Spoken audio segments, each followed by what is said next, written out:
아멘. 오늘 하나님의 말씀은 시편 55편의 말씀입니다.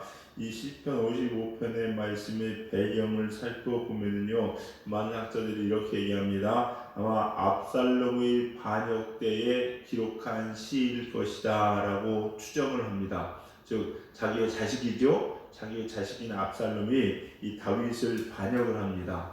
자식이 부모를 죽이겠다고 일어난 거예요. 얼마나 마음이 아프고 얼마나 비통하겠습니까? 그래서 사람들이 이거를 비탄시다라고 이야기합니다. 겉으로는 평온해 보였을지 모르지만은 원수들이 다윗을 죽이고자 준비했어요. 근데 그게 다른 사람도 아니고 자기 아들이었다는 거죠. 다윗의 사람들 중에는요, 그 일부는 또 이 다윗을 배신을 합니다. 그러면서 압살롬 편에 섭니다. 그래서 다윗은 생명의 위협을 느끼는 것도 있지만은 동시에 가장 신뢰하고 믿었던 친구들, 자기의 동지들, 또 자기의 자식이 자기를 죽이려고 배신하는 것에 대해서 다윗은 너무너무나도 가슴 아파하고 힘들어합니다. 그래서 12절하고 13절 보니까 뭐라고 얘기하느냐, 나를 책망하는 자가 원수가 아니라 원수일진데 내가 참았으리라. 아예 블레셋이나 원래 원수가 나를 죽이려고 그렇게 하면은 그냥 자기가 참고 견디겠다는 마음은 안 힘들 것 같아요. 뭐 몸이야 좀 피곤해서 도망다니고 또 자기도 뭐 싸워서 이기려고 이런저런 계략도 세우고 대책도 세우고 하겠는데, 이거는 자기 원수가 아니라 자기 피부치가 나랑 그렇게 동고동락하면서 생사고락을 같이 했던 나의 동료들이 이제는 자기를 죽이겠다고 하니 얼마나 힘들고 어렵겠습니까? 육체적인 고통보다 이 정신적인 충격이 더 컸을 거라는 거죠, 여러분. 이 배신은요, 참 견디기 힘들다고 얘기합니다. 믿었던 사람이 자기를 배신하면요, 마음이 무너지는데 이게 인생 자체가 무너지는 것 같아요. 뭐 저도 이 정도까지 큰 배신을 뭐 경험해본 건 아니지만은 그래도 조금 작은 거라도 경험해보면요, 참 진짜 어이가 없어 말이 안 나옵니다, 진짜. 어떻게 보면 그런 것 같아요. 우리 삶이라는 게요, 사람과의 관계성 속에서 이루어지잖아요. 학교 다닐 때부터 친구를 만나고 사회생활에서 동료를 만나고, 나라는 사람은 그러면 이런 관계성 속에서 내가 존재하는 것 같은데 이게 다 끊어지는 거니 자기 인생이 얼마나 더럽고, 어떻게 보면요, 자기 자신이 한심스러울 수도 있고 마음이 힘들 수도 있을 것 같아요. 다윗은 아마 만감이 교차했을 것이고요, 이런 마음이 들지 않나 이런 생각이 듭니다. 우리도 마찬가지죠. 살다 보시면요, 이렇게 마음이 무너질 때가 있습니다. 사람들로 인해서 야, 어떻게 사람이 저러나 생각도 들고, 또 믿었던 사람이 그러면 더 그렇고 그럴 때가 있지 않을까라는 생각이 듭니다. 오늘 본문의 말씀을 통해서 이 다윗의 모습을 통해서 우리에게 주신 하나님의 교훈을 오늘 이 새벽에 얻고자 합니다. 첫 번째 우리가 알아야 될 것은 무엇이냐? 괴로움과 고통이 있을 때요, 여러분의 마음을 다른 사람이 아닌 즉 하나님께 다 쏟아낼 수 있는 저와 여러분 되기를 간절히 소망합니다. 예, 다윗은 지금요 2절도 그렇고 4절도 그렇고 5절도 그렇고 자기 자신 지금 너무 힘들다, 공포가 왔다, 두려움이 왔다, 떨림이 왔다 라고 누구한테 얘기하느냐? 하나님한테 이야기하고 있습니다. 여러분, 하나님한테. 그러니까 하나님만 바라보는 거예요. 하나님만. 우리 사랑하는 성도님들, 우리도 살면서 여러분들이 힘들고 어렵고 답답한 일 있을 때 사람 붙잡고 하소연하지 마시고 하나님께 다 쏟아낼 수 있는 저와 여러분들을 간절히 소망합니다. 네. 근데 얼만큼 쏟아냈냐? 17절 보니까요, 이런 표현이 나옵니다. 밥을 먹듯이 기도했다. 17절 보니까 저녁과 아침과 저모에 내가 근심하여 탄식했다. 그러니까 삼시세끼 아침 점심 저녁 끼니 먹듯이 하나님께 토로한 거예요, 여러분. 이만큼 다윗은 하나님 앞에 다 토해낸 거예요, 여러분. 얼마나 힘들었으면 먹는 것보다 이 토해내는 게 더 급했던 것 같습니다. 우리도 그렇습니다, 여러분. 이렇게 힘들 때마다 다른 사람 붙잡고 이야기할 것이 아니라 정말로 하나님 앞에 다 토해낼 수 있는 저와 여러분이 되길 소망합니다. 네, 그런 사람이 되어야 된다는 거죠. 가만히 보면 그런 것 같아요, 여러분. 하나님께서 이렇게 힘들 때요, 하나님께서 왜 부산에 저를 내려보내셨나 생각해 보면요, 이런 측면도 아주 강한 것 같습니다. 만약에 제가 서울에 있었으면은 아는 사람도 많고 지인도 많고 이런 사람들이 있어서 힘들고 어려우니 그런 사람들 전화하고 연락하고 찾아가고 만났을지도 모를 것 같아요. 만나서 야, 나 답답하다, 힘들다, 차 한잔 마셔가면서 내 토해내고 좀 시간 쏟아내면 좀 마음 좀 괜찮지잖아요. 그러고 그랬을지도 모를 것 같아요. 근데 부산 오니까요, 진짜 아무도 없어요. 진짜 아무도 없어요. 그냥 힘들 때 뭐합니까? 제단 가서 하나님께 토해낼 수 있는 게 전부더라고요. 근데 가만히 돌아보니까 그때는 그게 너무 힘들었거든요. 근데 이게 축복인 거예요, 여러분. 이게 축복인 거예요. 하나님은요, 어떻게 보면 우리들에게요, 외로움을 허락하고 또 괴로움을 허락하시는 이유도 뭐냐? 그냥 하나님만 바라보고 하나님만 의지하기를 바라시는 하나님의 마음인 것 같습니다, 여러분. 여러분, 이게 축복입니다. 우리 사랑하는 성도님들, 저도 그렇고 여러분도 그렇고 꼭 이렇게 모든 것을 다 하나님 앞에 다 쏟아낼 수 있는 저와 여러분이 되시기를 주님의 이름으로 간절히 축원합니다. 두 번째는요, 기도하는 자, 이렇게 하나님께 쏟아내는 자에게는 하나님께서 뭘 주시냐? 평안을 주십니다. 하나님께서는 평안을 주신다라고 얘기합니다. 자, 18절에 보니까 이렇게 기록되어 있습니다. 우리 18절 한번 읽어볼까요? 18절입니다. 18절 시작. 나를 대적하는 자 많더니 나를 치는 전쟁에서 그가 내 생명을 구원하사 평안하게 하셨도다. 아멘. 여러분, 기도하는 사람의 가장 대표적인 특징이 뭐냐면 평안입니다. 평안이에요. 당장 뭐가 된 건 없지만은 하나님께서 먼저 내 마음에 평안을 주시고 확신을 주십니다, 여러분. 그러면 그때부터 하나님의 일들이 시작하는 거죠, 여러분. 이게 기도하는 사람입니다. 이것은 기도하는 사람만이 느끼고 알 수 있는 평안이라는 거예요, 여러분. 이런 사람들은요, 일어섭니다. 잠언서에 보니까 마음의 즐거움은 양약이라도 근심은 뼈를 상하게 한다고 했습니다.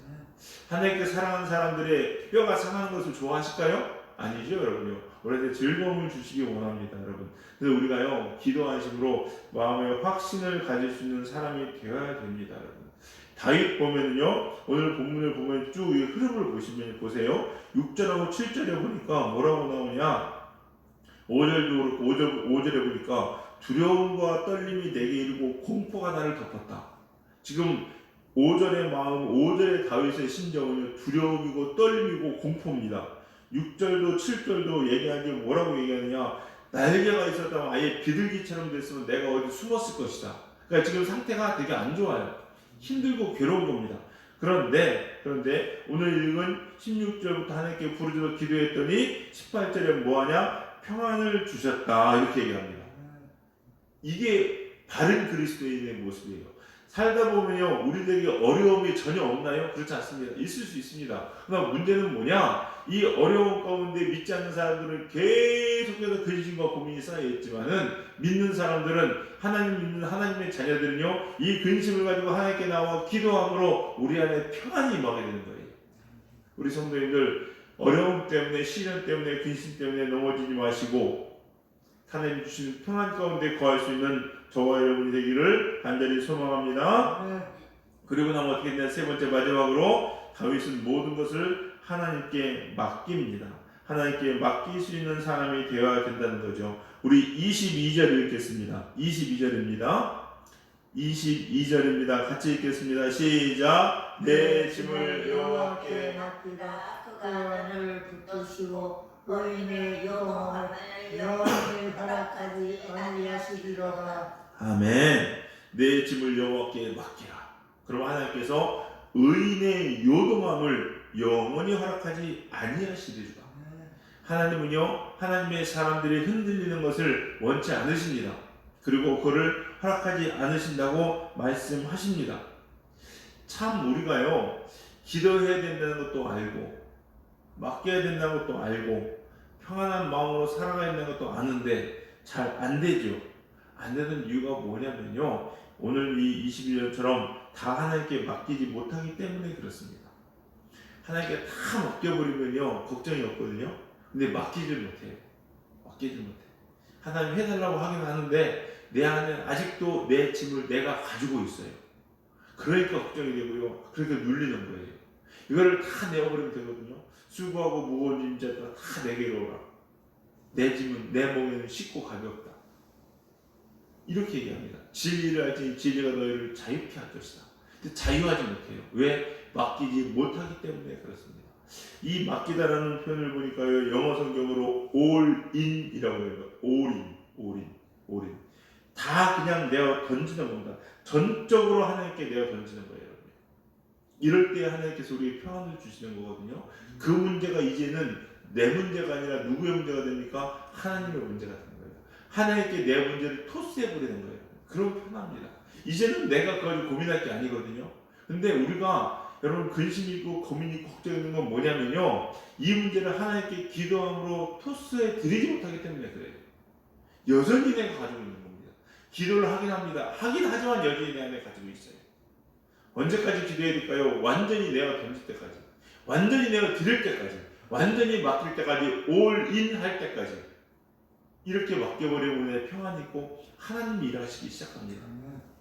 우리한테는 큰 문제일지 모르지만 하나님한테는 별거 아니거든요. 우리가 이런 사람이 되어야 됩니다. 우리 사랑하는 성도님들, 여러분의 삶 가운데서도요, 하나, 두 개 혹은 그 이상의 문제가 있고 고민이 걱정이 있을 수 있습니다. 저 또한 마찬가지고 우리 교회 또한 마찬가지고 나라적으로도 마찬가지고, 그러나 이 모든 것들을요, 내가 짊어진다고 해결이 되나요? 아니죠. 내가 떠안고 있는다고 그 문제가 풀리나요? 그렇지 않습니다. 그러면요, 기도함으로 내가 맡길 수 있는 저와 여러분이 되길 바랍니다. 그리고 자유하시고 찬양하시면 돼요. 찬양하시면 돼요.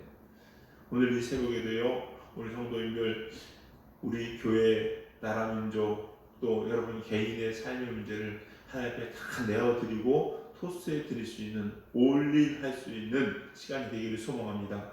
그런 가운데 하나님 주시는 평안이 우리 가운데 충만할 것이며, 하나님께서 친히 이 문제를 붙잡으시고 해결하셔서 우리 삶 가운데, 우리 입술 가운데 찬양이 넘치게 하는 그날이 속히 올 줄로 믿습니다. 또한 우리는 이 믿음으로 오늘도 찬양하는 삶을 살아가시는 복된 성도님들 되기를 주님의 이름으로 간절히 축원합니다. 기도하시겠습니다.